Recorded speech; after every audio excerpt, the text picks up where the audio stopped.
الحمد لله رب العالمين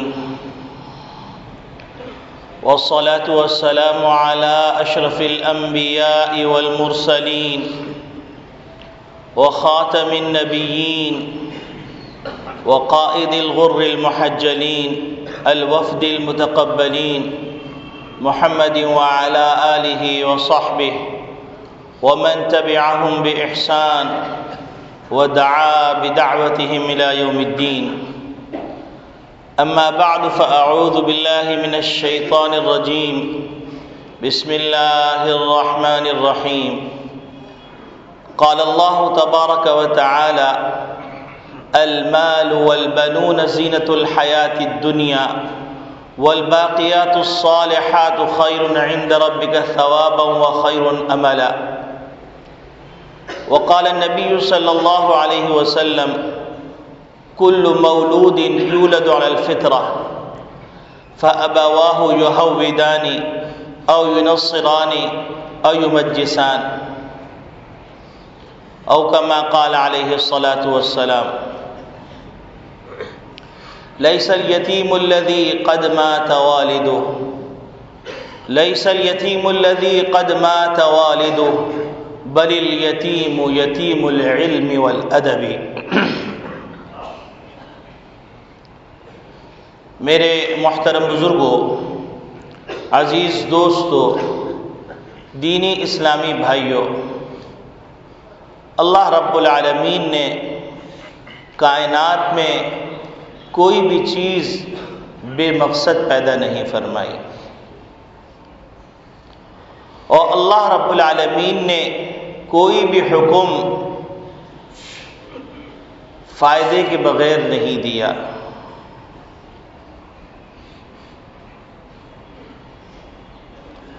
اللہ رب العالمین خود ارشاد فرماتے ہیں: افحسبتم انما خلقناکم عبثا، کیا تمہارا خیال یہ ہے کہ ہم نے تم کو یوں ہی مہمل اور بیکار پیدا کر دیا ہے؟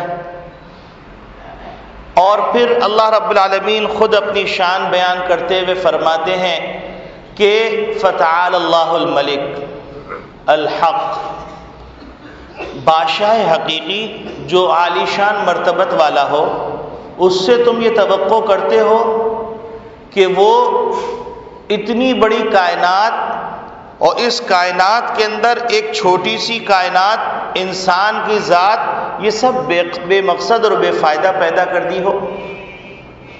جبکہ دنیا میں کوئی آدمی سوئی بھی بناتا ہے تو اس کا مقصد ہوتا ہے. پروردگار عالم نے اگر یہ کائنات بنائی، اس کا کوئی مقصد نہ ہوگا؟ اگر تم یہ کہتے ہو کہ اس کا مقصد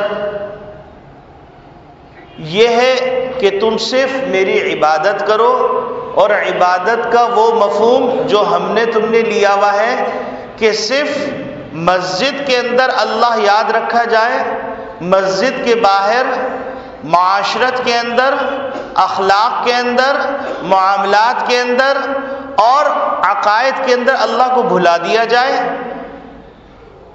یہ مفہوم کے مطابق تم سمجھتے ہو کہ ہم نے تم کو پیدا کیا ہے، تو ہرگز ایسا نہیں. اللہ رب العالمین نے اس کائنات کو ایک عظیم مقصد کے لیے پیدا کیا،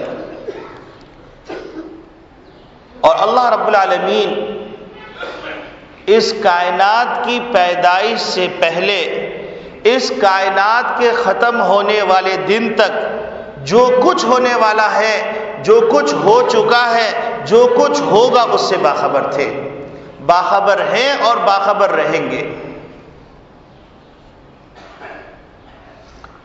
ایسا پروردگار جو عزیز ہو، مہیمن ہو، خلاق دو جہاں ہو، جو ان اللہ علی کل شیء قدیر ہو، جو تمام طاقتوں کا پیدا کرنے والا ہو، اذا اراد شیئا ان یقول له کن فیکون، کہ جب کسی چیز کی پیدائش کا ارادہ کرتے ہیں تو اس کو کسی ساز باز کی ضرورت نہیں، کسی کارساز کی ضرورت نہیں، وہ خود ہی کارساز ہے.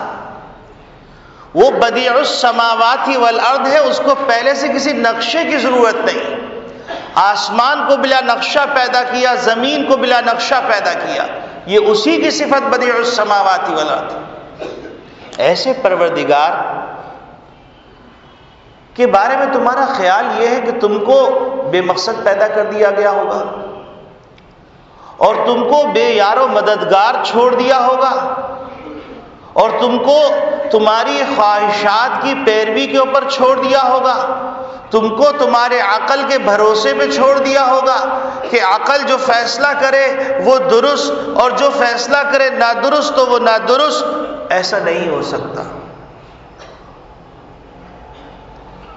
اس پروردگار نے حضرت آدم علیہ السلام سے لے کر محمد عربی صلی اللہ علیہ وسلم تک ایک نبیوں کا سلسلہ جاری کیا جو 1,24,000 کم و بیش انبیاء علیہ السلام پر مشتمل ہے۔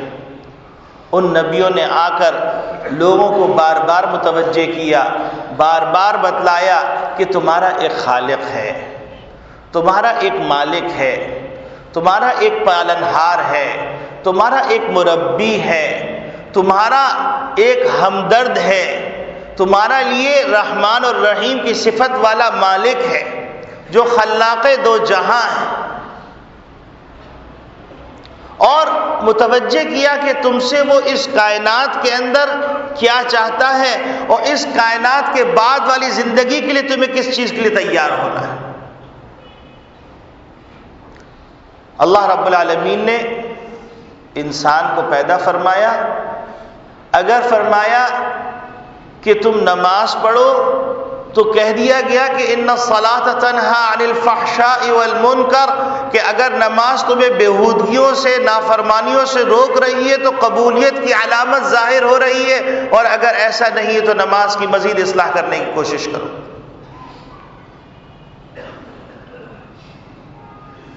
کہیں کہہ دیا گیا اقیم الصلاۃ لذکری، تم میری نماز کو قائم کرو اس لیے کہ تاکہ میری یاد تمہارے دل کے اندر جاگزین ہو جائے، تمہارے دل کے اندر میری محبت قرار پا جائے، کہ زندگی کی عملی کشاکشی کے مرحلے میں جب داخل ہو تو تمہیں پتہ چل جائے کہ پروردگار عالم نے ہم کو بھیجا ہے۔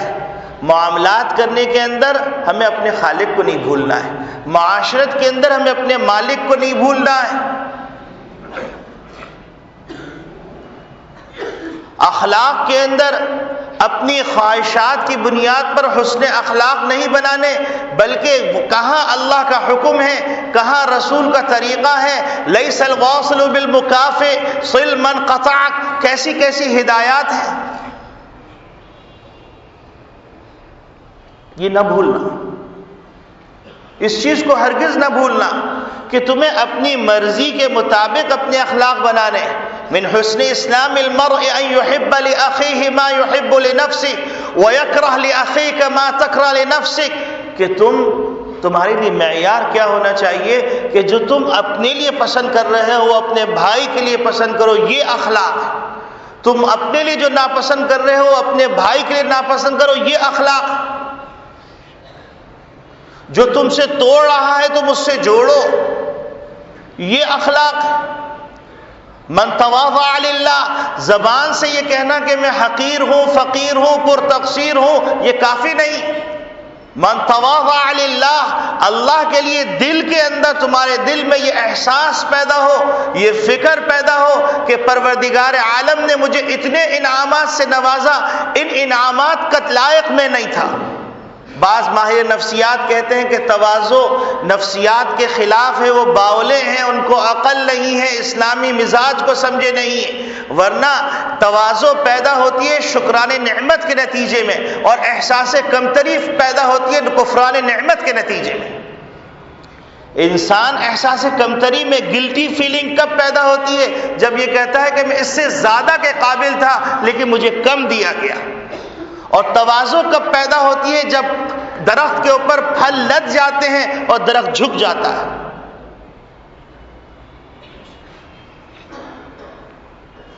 اللہ رب العالمین نے اگر فرمایا آتوا الزکاۃ، زکوٰۃ ادا کرو، تو اللہ رب العالمین نے کہا تمہیں کیا فائدہ ملے گا؟ اس حکم دینے کا مقصد کیا ہے؟ کہ تمہارے دل میں انسانیت کی ہمدردی پیدا ہوگی، تم فرعون بن کے نہیں بیٹھ جاؤ گے، تم خود غرض نہیں ہوگے، تمہارے دل میں حب مال نہیں ہوگا، تمہارے دل میں ہر وقت اس بات کی فکر ہوگی کہ اللہ نے مجھ پر احسان کیا تو میں اللہ کے بندوں پہ احسان کروں تاکہ اللہ مزید مجھ پہ احسان کرے۔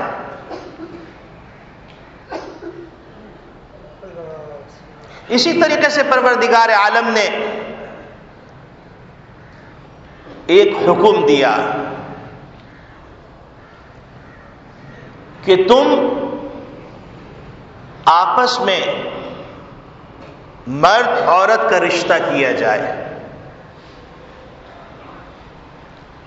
اور اس کو شریعت کی اصطلاح میں نکاح کہا گیا۔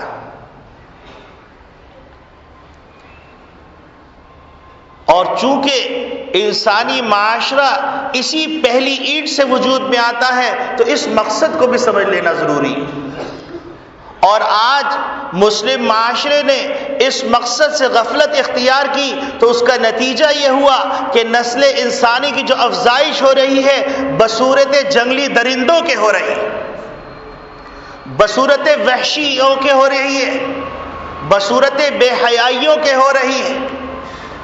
ان کے اندر یہ احساس نہیں رہا، ان کے اندر یہ فکر نہیں رہی کہ اللہ رب العالمین نے اس بندھن سے جو باندھا ہے اس بندھن کے باندھنے کے مقاصد کیا ہے، اور ان پہ دونوں افراد کے اوپر لائبلٹیز کیا ہیں، ذمہ داریاں کیا ہیں۔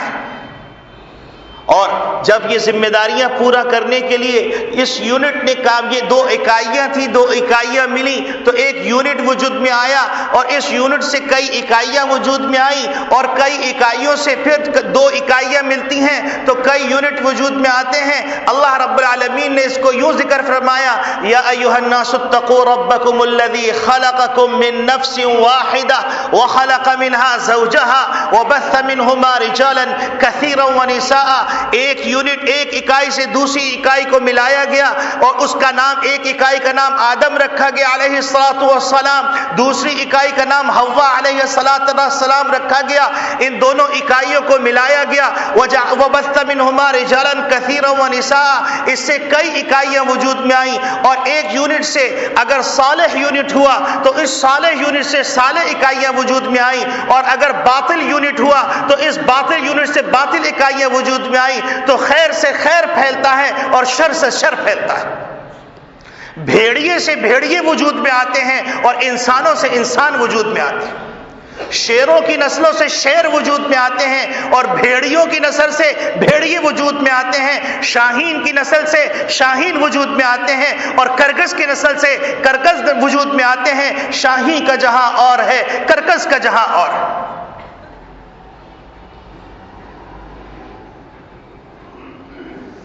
اس نکاح کا مقصد کیا ہے؟ کیا نکاح ایک فارمیٹی ہے، یا اللہ رب العالمین نے کوئی عظیم مقصد رکھا ہے؟ قرآن حدیث کی اوراق گرداری جب کی جاتی ہے تو نظر آتا ہے کہ کہیں اللہ رب العالمین نے فرمایا کہ ہم نے تمہاری جنسی تسکین کے ذریعے کے لیے اور قرار پانے کے لیے لیسکن الیہا، یہ تمہارا رشتہ کروایا ایک مرد کا ایک عورت سے تاکہ تم ایک دوسرے کے ملاپ سے تسکین پاؤ۔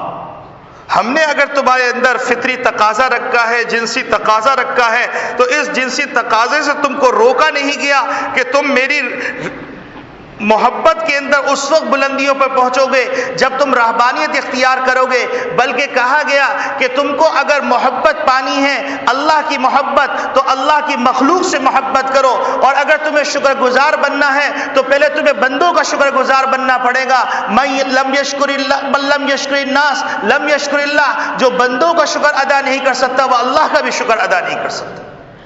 اور کہہ دیا گیا الخلق عیال اللہ، یہ ساری مخلوق میرا کنبہ ہے۔ اور کہہ دیا گیا کہ میں تمہارے پاس آیا تھا بھوکا تھا، تم نے مجھے کھلایا نہیں۔ پروردگار عالم تو تو غنی ہے، تو تو داتا ہے، تو تو دیتا ہے، اے پروردگار تو کیسے کہہ رہا ہے کہ تو بھوکا تھا؟ کب آیا تھا؟ کہنے گے تجھے یاد نہیں، ایک فقیر، ایک غریب بھوکی حالت کے اندر آیا تھا، تو نے اس کو کھانا نہیں دیا، اگر تو اس کو کھلا دیتا تو مجھے وہاں پاتا۔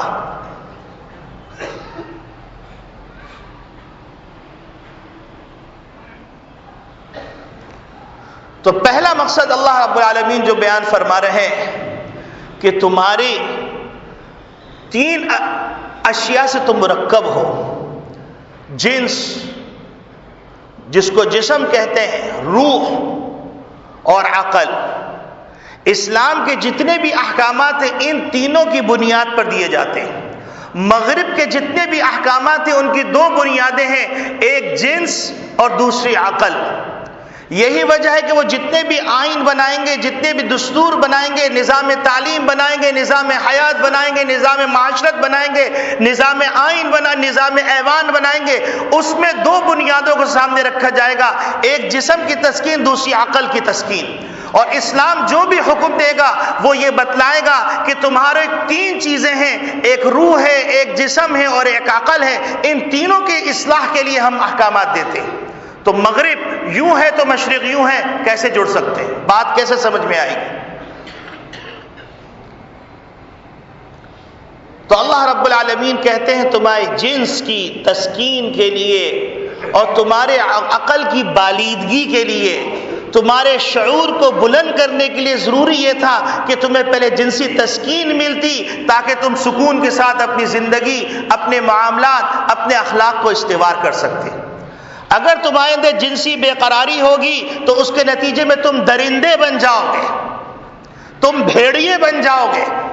لیکن ہم نے تم کو یہ حکم دیا لیسکن الیہا، تاکہ تم اپنی اہلیہ کے ساتھ پاکیزہ محبت کے وجود کے ساتھ اور پاکیزہ عورت کے ساتھ تم اپنی جنسی تسکین کرو، کیونکہ اس یونٹ کے وجود میں آنے سے ہمیں اور بہت سارے مقاصد ہیں۔ پہلا مقصد۔ دوسرا مقصد نبی اکرم صلی اللہ علیہ وسلم فرماتے ہیں یا معشر الشباب من استطاع منکم الباءة فلیتزوج فإنه اغض للبصر واحسن للفرج، کہ نوجوانوں کی جماعت، تم میں سے جو طاقت رکھتا ہے نکاح کرنے کی نکاح کر لے، کیونکہ اس سے تمہاری آنکھیں پاک ہوں گی اور تمہاری شرمگاہ پاک ہوگی۔ جب تمہاری آنکھیں پاک ہو جائیں گی، شرمگاہ پاک ہو جائیں گی، تو اس کے نتیجے کے اندر تمہارے اوپر جو ذمہ داری عائد کی جا رہی ہے ایک پاکیزہ نسل کی تعمیر کی، اس ذمہ داری کے لیے تم تیار ہو جاؤ گے۔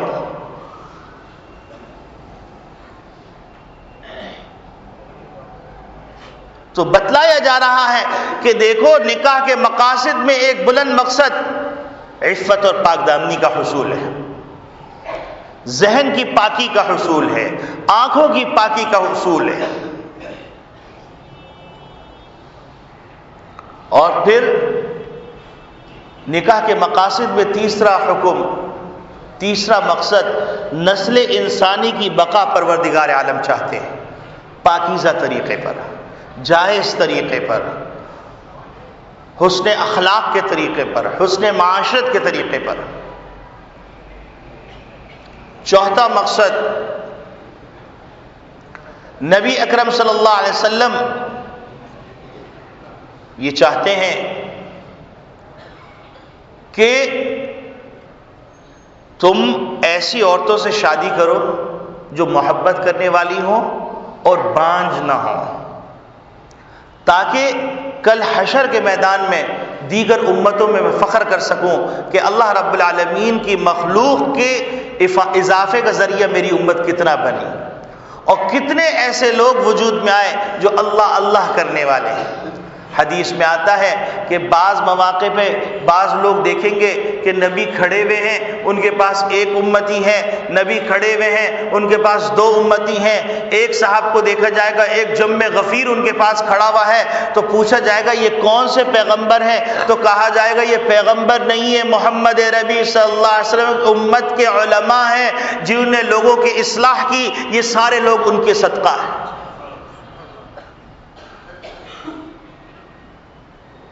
تو نبی کریم صلی اللہ علیہ وسلم کی تسکین کے لیے نکاح کیا جاتا ہے، نبی کریم صلی اللہ علیہ وسلم کے ارمان کو پورا کرنے کے لیے نکاح کیا جاتا ہے. اور اگر ہم ان مقاصد کو سمجھ جائیں گے، غرض و غایت کو سمجھ جائیں گے، تو بتلائیے کیا ہم اس بات کی فکر نہیں کریں گے کہ اتنے بلند مقاصد جس کے ہوں، مثلا ایک آدمی ایک یونیورسٹی بناتا ہے، ایک ادارہ بناتا ہے، اس ادارے کے بلند مقاصد ہوتے ہیں، تو اگر ان بلند مقاصد کو نہیں سمجھا جائے گا تو وہ ایک ٹورسٹ پوائنٹ بن جائے گا، ایک تفریح گاہ بن جائے گی. جیسے تاریخی مقامات کو لوگ دیکھنے جاتے ہیں اور بدقسمتی سے لوگ مسجد دیکھنے جاتے ہیں قرطبہ اندلس کے اندر، مسلمانوں کی شان و شوکت والی مسجد جو کئی سال سے صدائے لا الہ الا اللہ کے لیے ترس رہی، تو وہ ایک میوزیم بن جائے گا، ایک تفریح گاہ بن جائے گی. جیسے لوگ لال قلعہ کو دیکھنے جاتے ہیں یا شاہی مسجد کو دیکھنے جاتے ہیں.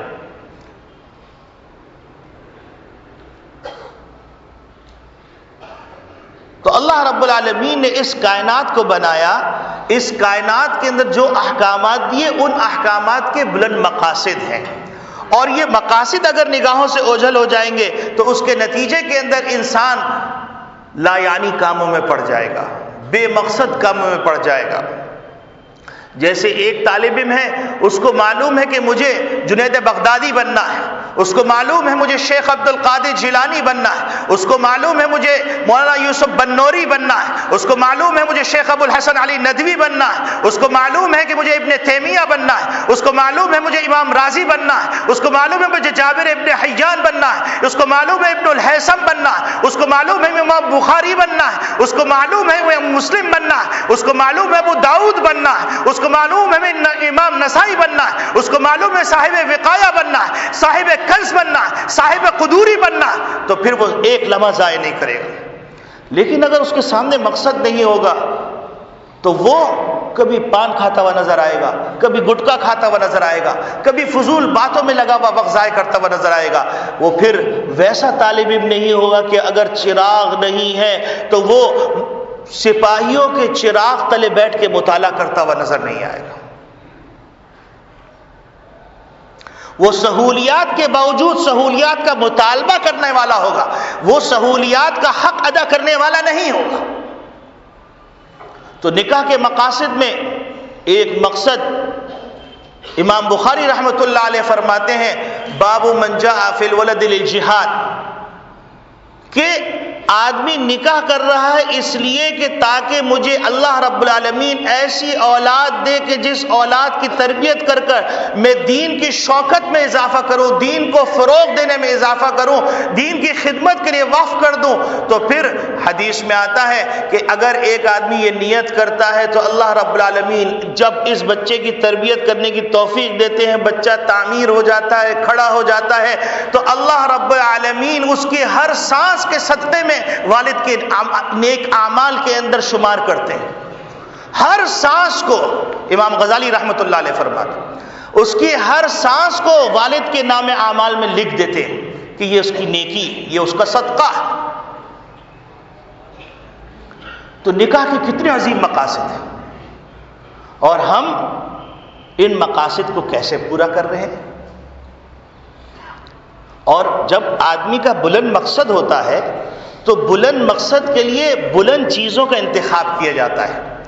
اگر انسان کو صرف نقش و نگاری دیکھنی ہوتی تو پھر کسی سانپ کا انتخاب کر لیتا، کیونکہ منقش سانپ بڑا حسین ہوتا ہے.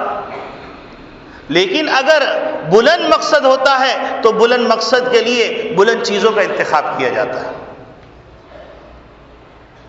پھر اس بلند مقصد کے بعد اللہ رب العالمین نے میاں بیوی کے دل کے اندر ایک فطری تمنا رکھی، اور اس تمنا سے کوئی انسان خالی نہیں ہے، من حیث انہ بشر،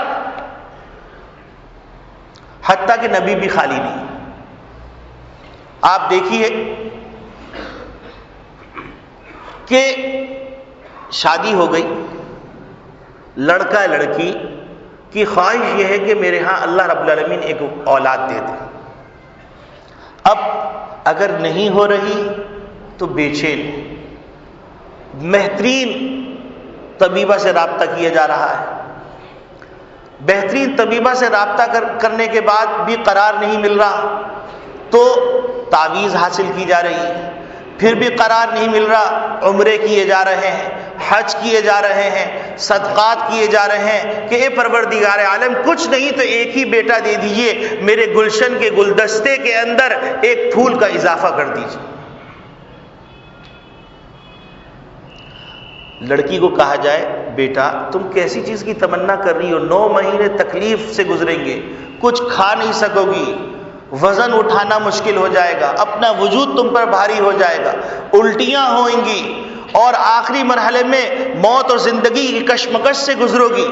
وہ کہتی ہے کہ انکل، چچا جان، امی جان، ابو جان سب مجھے برداشت ہے، لیکن ایک دفعہ دعا کر دیجئے کہ میرے ہاں اولاد ہو جائے۔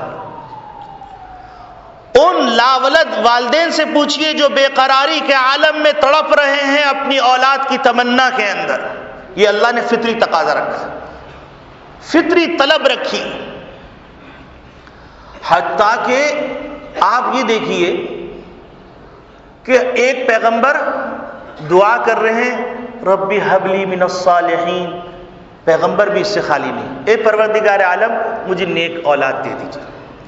حضرت زکریا علیہ السلام نے تو انتہا کر دی کہ اگر آدمی اطمینان سے ان کے الفاظ پہ غور کرے تو چیخ نکل جاتی ہے، آدمی رونے لگتا ہے کہ کس کرب کے عالم میں وہ اللہ رب العالمین سے درخواست کر رہے ہیں رب انی وہن العظم منی، اے پروردگار عالم میری ہڈی چورا چورا ہو گئی، بالکل کمزور ہو گیا، واشتعل الرأس شیبا، اے پروردگار عالم میرے بال بھی سفید ہو گئے، وَلَمْ أَكُمْ بِدُعَائِكَ رَبِّ شَقِيًّا، لیکن آپ کی رحمت سے نا امید نہیں ہوں پروردگار عالم، مجھے ایک بیٹے کی تمنا ہے وہ عطا کر دیجیے،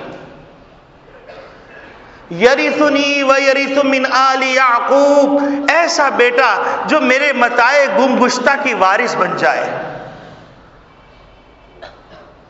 یہ فطری تقاضا ہے۔ امام غزالی رحمۃ اللہ علیہ فرماتے ہیں کہ درخت 2 طرح کے ہوتے ہیں، ایک درخت تو وہ ہے کہ جو خود بخود اگ آتا ہے جس کو خود رو درخت کہتے ہیں، اور خود رو درخت نکلتا ہے بے ہنگم طریقے سے اور اس کی شاخیں ادھر ادھر چلی جاتی ہیں، لیکن ایک درخت وہ ہوتا ہے جس کو مالی بڑی امید سے بڑی محبت سے لگاتا ہے، اور وہ درخت جب نکلتا ہے تو مالی ہر وقت اس کی دیکھ بھال کرتا رہتا ہے، ہر وقت اس کا خیال کرتا رہتا ہے، كَزَرْعٍ أَخْرَجَ شَطْأَهُ فَآزَرَهُ فَاسْتَغْلَظَ فَاسْتَوَىٰ عَلَىٰ سُوقِهِ يُعْجِبُ الزُّرَّاعَ لِيَغِيظَ بِهِمُ الْكُفَّارَ، کہ اس کو کاشتکار دیکھ کے خوش ہوتا ہے، مالی خوش ہوتا ہے کہ کتنا خوبصورت پودا ہے، ہر وقت اس کی دیکھ بھال کرتا رہتا ہے، ہر وقت اس کی فکر کرتا رہتا ہے۔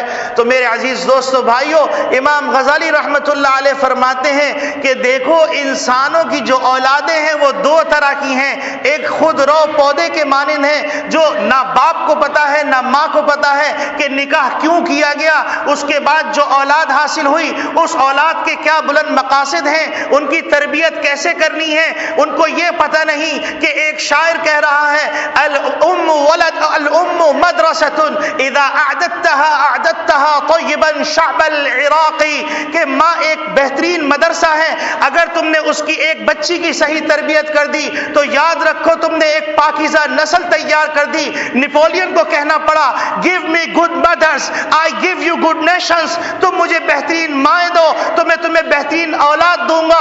آج امت بے قرار ہے، مائیں بنجر ہو گئیں، ماں کی گودیں خالی ہو گئیں، کہ آج تلاش کیا جا رہا ہے کہ کسی کی ماں کی گود میں رابعہ بصریہ پیدا ہو چکی ہو، کسی ماں کی گود میں حسن بصری پیدا پیدا ہو چکے ہوں، کسی ماں کی گود میں امام رازی پیدا ہو چکے ہوں، کسی ماں کی گود میں سلطان محمد فاتح پیدا ہو چکے ہوں، کسی ماں کی گود میں سلطان صلاح الدین ایوبی پیدا ہو چکے ہوں، کسی ماں کی گود میں نور الدین زنگی پیدا ہو چکے ہوں، کسی ماں کی گود میں ابن سینا پیدا ہو چکے ہوں، کسی ماں کی گود میں ابن بطوطہ پیدا ہو چکے ہوں، کسی ماں کی گود میں ابن خلدون پیدا ہو چکے ہوں، کسی ماں کی گود میں عمر بن عبدالعزیز پیدا ہو چکے ہوں، کسی ماں کی گود میں بتاؤ کون پیدا ہو چکا ہو، وقت کا جنید بغدادی پیدا ہو چکا ہو، لیکن ماں کو پتہ ہی نہیں، باپ کو پتہ ہی نہیں کہ کیوں شادی کی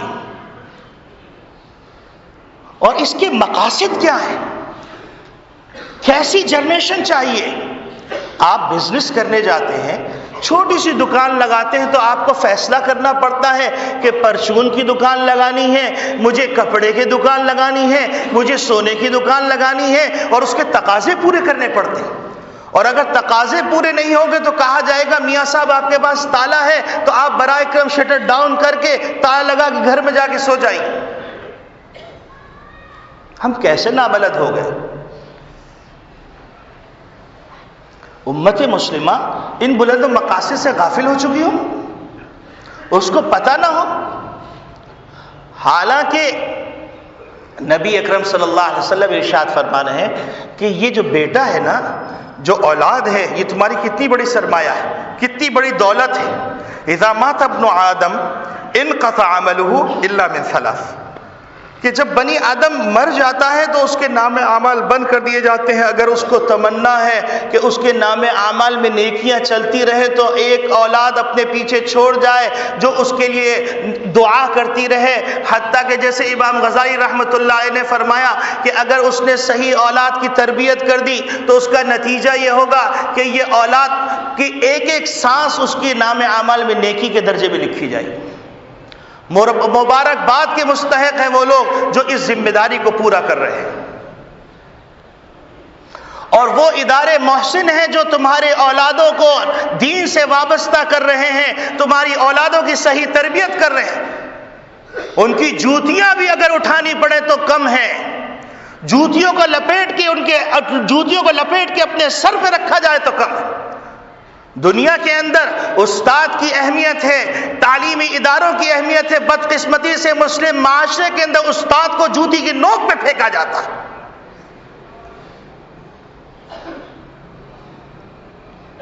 اس کی وجہ کیا ہے؟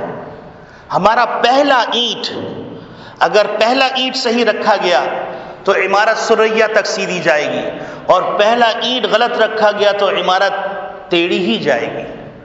آج ہم کو انڈین ایکٹرز بیوی چاہیے، آج ہم کو ہماری آئیڈیل ناچنے والی رقاصائیں، ہمارا معیار چونکہ مغربی تعلیم کے پروردہ ہیں، مغربی تربیت کے پروردہ ہیں، تو آئیڈیالوجی کا فرق ہو گیا۔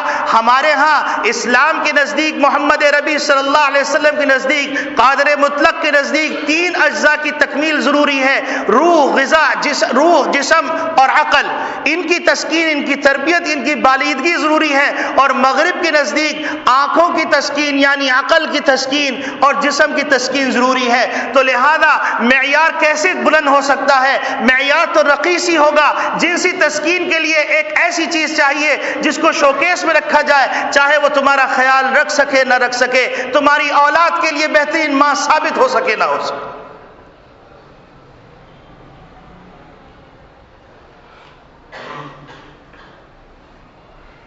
اب آپ دیکھیے محمد نبی صلی اللہ علیہ وسلم متوجہ فرما رہے ہیں، کل بنی آدم کل مولود یولد علی الفطرہ، کہ ہر بچہ فطرت اسلام پہ پیدا ہوتا ہے، یعنی اللہ کی طرف سے کوئی کوتاہی نہیں ہوتی، اللہ کو بلیم نہیں دیا جا سکتا، اللہ یہ نہیں کہا جا سکتا میرے نصیب میں یہ لکھا تھا۔ قرآن بتائے گا کہ کیسے کیا نصیب میں لکھا جاتا ہے اور کیسے لکھا جاتا ہے۔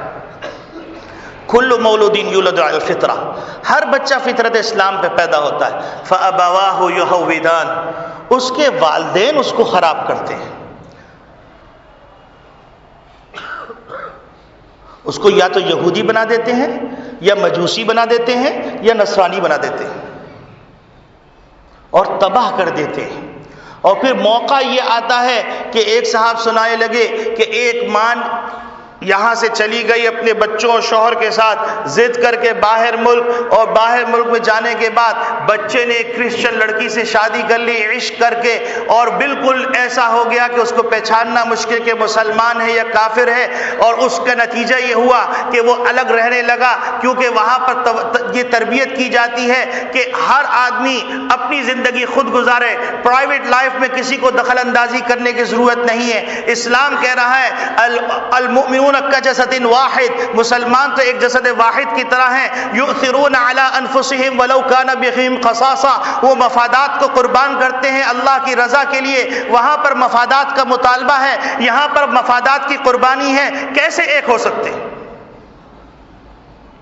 تو بیٹا ماں کو کہہ رہا ہے امی جان آپ کتیا ہیں، کتوں کی طرح مت بھوکیے، آئندہ مجھے اپنے گھر بلانے کی زحمت مت کیجیے گا. جس ماں نے 9 مہینے اس بچے کو پالا، جس ماں نے اپنا خون پلا،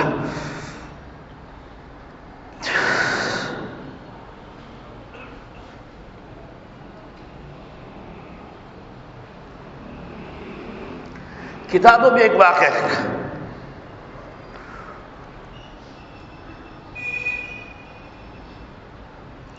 ایک والد بیماری کی حالت میں تڑپ رہا ہے، اس کے جوان بچے بیٹھے ہوئے خوش گپیوں میں لگے ہوئے. والد کہنے لگا بیٹا پیاس بہت لگ رہی ہے، پانی پلا دو. بچے کھیلتے رہے خوش گپیوں میں لگے، حتیٰ کہ تڑپ کے اس نے بڑے کراہتے ہوئے کہا تو بیٹا گیا، باپ کا جوتا پڑا ہوا تھا، جوہر سے پانی جوتے میں بھرا، باپ کے منہ میں لا کے انڈیل دیا. یہ مسلم معاشرہ ہے؟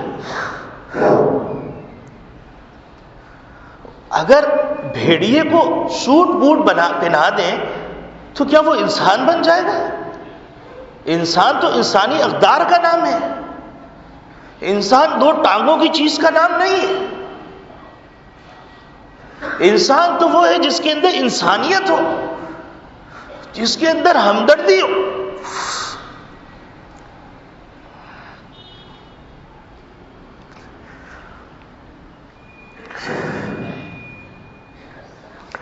جائیے ڈھونڈیے انسانوں کو، انسانوں کی بستی میں جا کے انسانوں کو ڈھونڈیے، انسان نہیں ملتے.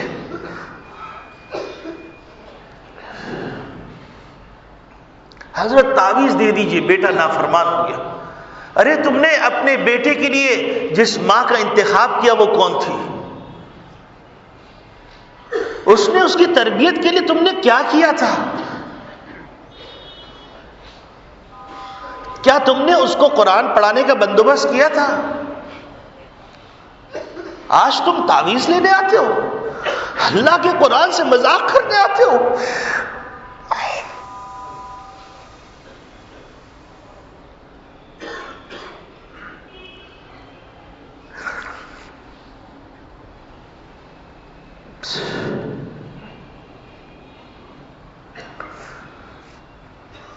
آپ سوچئے ذرا سا، ہم کہاں جا رہے ہیں؟ من حیث القوم ہم کہاں جا رہے ہیں؟ ہماری بچوں کی تربیت جو کبھی ماں کی گود میں مناجات سے ہوتی تھی، نبیوں کے قصے سے ہوتی تھی، آج ہمارے بچوں کی تربیت انڈین گانوں سے ہوتی ہے، کارٹونوں سے ہوتی ہے، ڈراموں سے ہوتی ہے. ان کے کریکٹر ٹیپو سلطان نہیں ہے، ان کے آئیڈیل سلطان صلاح الدین ایوبی نہیں ہے، ان کے آئیڈیل امیتابھ بچن ہے، ان کی آئیڈیل شاہ رخ خان ہے.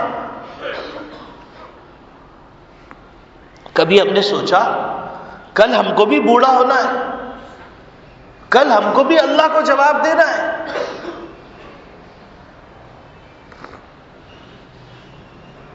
تو میرے عزیز دوستو بھائیوں، اولاد یہ بڑی تمنا سے دی جاتی ہے، اور اللہ رب العالمین کے کارخانے کے اندر سب سے حسین اگر کوئی عنصر ہے تو یہ انسان ہے. اور اللہ رب العالمین نے شرافت اور کرامت کا تاج کسی کے سر پہ رکھا ہے تو یہ انسان، اور اللہ رب العالمین نے کسی کو اپنا خلیفہ بنایا ہے تو یہ انسان ہے۔ وَإِذْ قَالَ رَبُّكَ لِلْمَلَائِكَةِ إِنِّي جَاعِلٌ فِي الْأَرْضِ خَلِيفَةً وَلَقَدْ كَرَّمْنَا بَنِي آدَمَ، بنی آدم کے سر پہ کرامت کا تاج رکھا ہے۔ اور اللہ رب العالمین کہتے ہیں جاؤ میری کائنات میں سیرو فی الارض، ڈھونڈو پھرو، سارے حسن و جمال کو دیکھ لو، لیکن آخر میں میرا فیصلہ سن لینا، لقد خلقنا الانسان فی احسن تقویم، اس کائنات کا سب سے خوبصورت کوئی چیز ہے، کوئی ذات ہے تو وہ انسان۔ اتنے حسین پرزے کو ہم نے بے یار و مددگار چھوڑ دیا، اور پھر ہم شکوہ کرتے ہیں پروردگار عالم سے، ہم شکوہ کرتے ہیں معاشرے کا۔ مجھے بتلاؤ کہ درخت کے اوپر تم تعویذ لٹکا دو، کیا درخت بولنا شروع کر دے گا؟ مجھے بتلاؤ کہ بانجھ عورت کے لیے تم تعویذ دے لو، کیا وہ بچہ جن دے گی؟ مجھے بتلاؤ نامرد کو تم طاقت کے ٹونک پلا دو، کیا وہ مرد بن جائے گا؟ ہم اپنی نسل کو خود بانجھ کر رہے ہیں، ہم اپنے گلشن کو خود اجاڑ رہے ہیں، اور ہم کو احساس نہیں ہے کہ ہم کون سے کانٹے بو رہے ہیں۔ سارے میڈیا والا سن لیں، سارے ذمہ داران سن لیں، کل اللہ رب العالمین کے سامنے جواب دینا پڑے گا۔ ان الذين يحبون ان تشيع الفاحشة في الذين آمنوا، جو لوگ چاہتے ہیں کہ مسلمانوں میں بے حیائی بے غیرتی پھیلے، تو وہ یاد رکھیں ان کے لیے دردناک عذاب ہے۔ یہ اللہ کی امانت ہے ہمارے پاس، والدین کے پاس بچے امانت ہیں، اور حکمرانوں کے پاس قوم امانت ہے، اساتذہ کے پاس شاگرد امانت ہے، شیخ کے پاس مرید امانت ہے، معلم کے پاس متعلم امانت ہے۔ اور یاد رکھیے لا ایمان لمن لا امانت لہ، اس شخص کا ایمان ہی نہیں جو اسی امانت کا احساس نہ کرے، وہ امانت داری نہیں ہو سکتا، وہ منافق۔ کیا اساتذہ اپنی ذمہ داری پوری کر رہے؟ کیا ماں باپ اپنی ذمہ داری پوری کر رہے؟ آج ہمارا معاشرہ جو کانٹے چن رہا ہے، جو داستانیں دیکھ رہا ہے کہ عبادت گاہیں محفوظ نہیں، تربیت گاہیں محفوظ نہیں، معلمین محفوظ نہیں، اساتذہ محفوظ نہیں، تاجر محفوظ نہیں، گھر کا فرد محفوظ نہیں، کس معاشرے میں جی رہے ہیں؟ کس انسانیت کی بات کر رہے ہیں؟ کیا اس کا نام دہشت گردی نہیں؟ کیا اس کا نام تخریب کاری نہیں؟ اقرا بسم ربک الذی پڑھنا اگر تخریب کاری ہے تو پھر فیصلہ کر لیجئے، ہم انسانوں کی صف میں، درندوں کی صف میں۔ پیمانوں کو سمجھیے، فلسفوں کو سمجھیے، کن نظریات کے اوپر یہ بلڈنگیں کھڑی ہو رہی ہیں، ان نظریات کو سمجھیے۔ خوبصورت نعروں اور خوبصورت بینرز کے اوپر مت جائیے۔ خالق کائنات سے زیادہ اس انسانیت کا ہمدرد کوئی نہیں ہو سکتا، محمد ربی صلی اللہ علیہ وسلم سے زیادہ اس امت کا کوئی ہمدرد نہیں ہو سکتا۔ تو میرے عزیز دوستو بھائیو، اس بچے کی ہم کو فکر کرنی ہے۔ کیسی فکر؟ قرآن ہم کو کیا سکھلا رہا ہے؟ دیکھیے، حضرت عمران علیہ السلام کی اہلیہ، والد پیدائش سے پہلے دعا کر رہے ہیں ربی حبلی من الصالحین، نیک بچہ دیجیے۔ اب امید برائی تو کہہ رہی ہیں ربی انی نذرت لک ما فی بطنی محررا فتقبل منی، اے پروردگار عالم مجھے جو بھی عطا کریں گے، بیٹا ہو یا بیٹی، میں اس کی صحیح تربیت کروں گی اور آپ کے احکامات کے لیے اس کو وقف کر دوں گی۔ کیا کبھی ہم نے دعا کی؟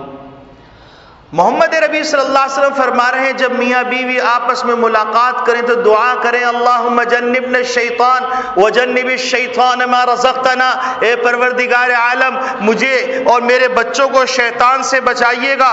ہم کہہ رہے ہیں انڈین مووی بلو فلم لگاؤ، اس کے بعد ملاقات کرو۔ شرم سے انسان کی آنکھیں جھک جاتی، یہ مسلم معاشرہ. اور پھر کہتے ہیں کہ فرشتہ چاہیے، پھر کہتے ہیں ولد صالح چاہیے. مجھے بتلائیے کہ یہ مناظر دیکھنے کے بعد شیطان کی مدد آئے گی یا اللہ کی مدد آئے گی؟ کس طرف جا رہے ہیں؟ کیا اس سے پہلے اولادیں نہیں ہوتی تھی؟ اس سے پہلے ازدواجی تعلقات قائم نہیں ہوتے تھے؟ ڈوب مرنے کا مقام، شرم سے پانی پانی ہو جاتا ہے آدمی. پھر آپ دیکھیے بچے کی ولادت ہو رہی ہے تو کہہ رہی ہیں انی اعیذها بک وذریتها من الشیطان الرجیم. اے پروردگار عالم، آپ نے یہ نعمت عطا کر دی، اب میں اس نعمت کو اور اس کی آنے والی نسل کو اور اپنے آپ کو سب کو آپ کے حفظ و امان میں دیتی ہوں. ماشاء اللہ لا قوت الا باللہ. ہم کہتے ہیں واو ہیپی. مجھے بتلاؤ ان کلمات سے کیا ملے گا تم کو؟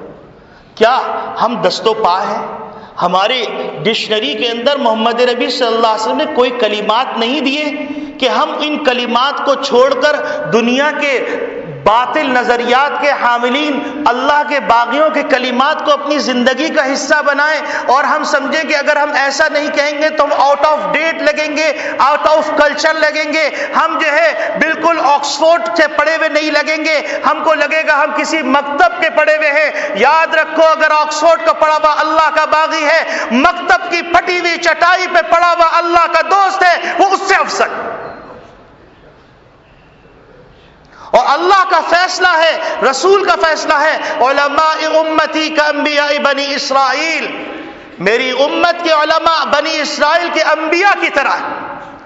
تو جس طریقے سے انبیاء کی توہین کے نتیجے میں اللہ کا غضب آتا ہے تو علماء کی توہین کے نتیجے میں بھی اللہ کا غضب آتا ہے. بھول گئے ہم سب. وائے ناکامی متائے کارواں جاتا رہا، کارواں کے دل سے احساس زیاں جاتا رہا. لٹ گئی متا اور پتہ نہیں ہے کیا کچھ لٹ گیا. چند رسموں کا نام ہم نے دین سمجھ لیا. تو بچے کی پیدائش کے وقت یہ معاملہ. اب نام انی سمیتھا مریم، اے پروردگار عالم میں ایک پاکیزہ نام رکھتی ہوں. ہم نے اپنے بچوں سے ایمانی حرارت کو تو نکالا، ایمانی تربیت کو تو نکالا، اب ہم ان سے ان کا نام بھی چھیننا چاہتے ہیں تاکہ یورپ کے اندر سفر کرتے ہوئے یہ پہچانا نہ جا سکے کہ یہ مسلمان ہے یا کرسچن ہے.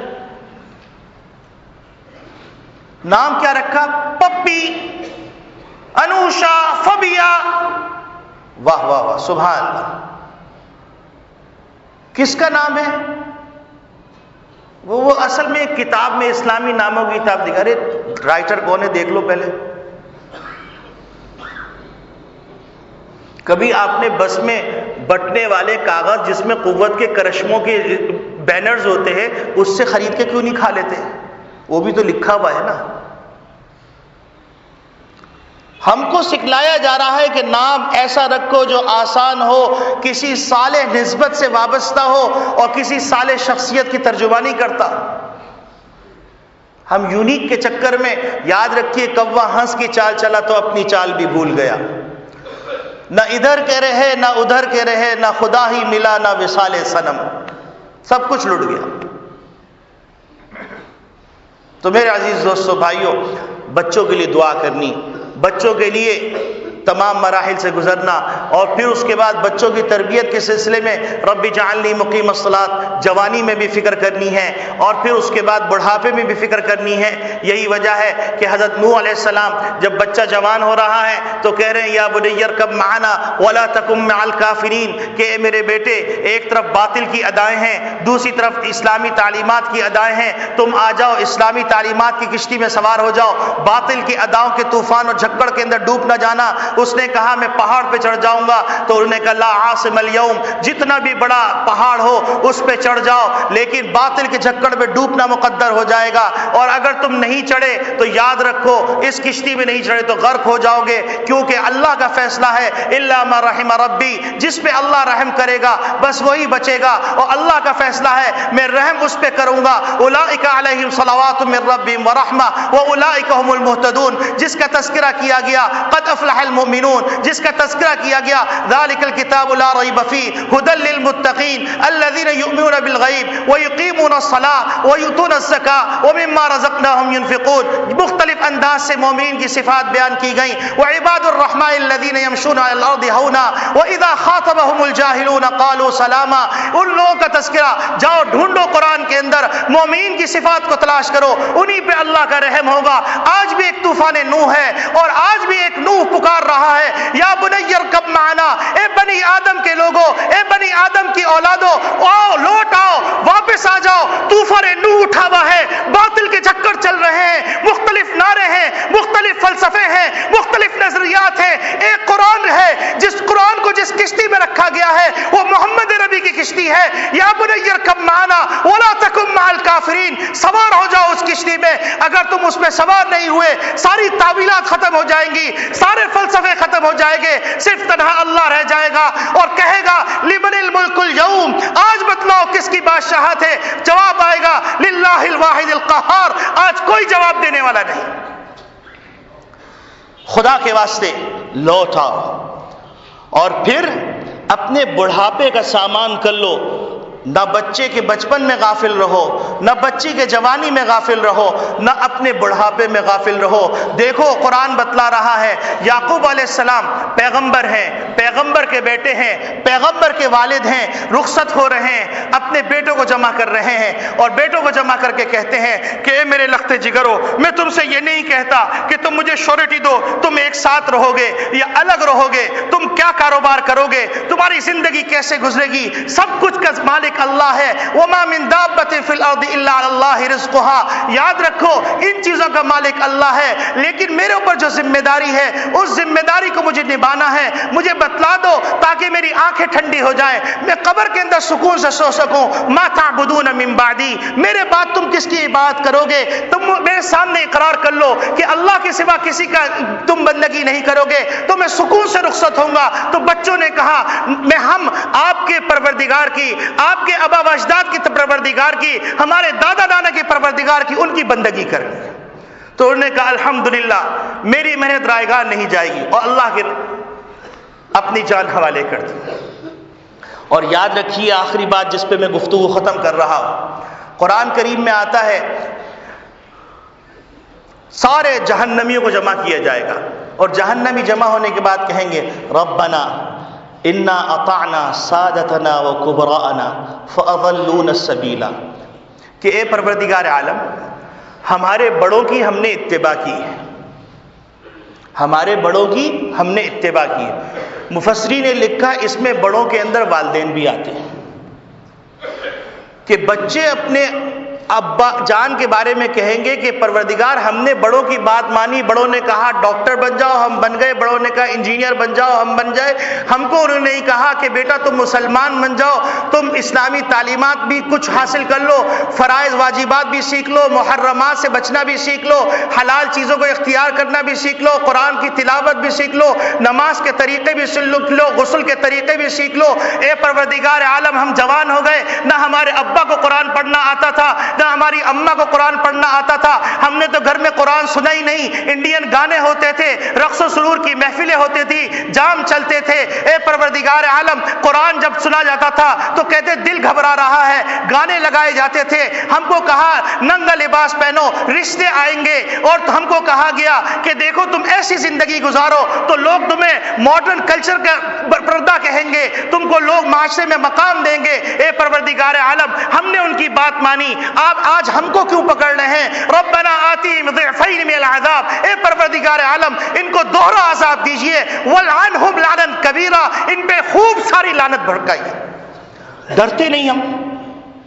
کل محمد ربی صلی اللہ علیہ وسلم سامنے ہوں گے، ان کے سامنے بچے ہمارا گریبان پکڑے ہوئے حضور کے سامنے اور پروردگار عالم کے سامنے لے جائیں گے اور کہیں گے انا اطعنا سادتنا وکبراءنا فاضلونا السبیل ربنا آتیہم ضعفین من العذاب ولعنہم لعنا کبیرا این المفر. بھاگنے کا راستہ کہاں ہے؟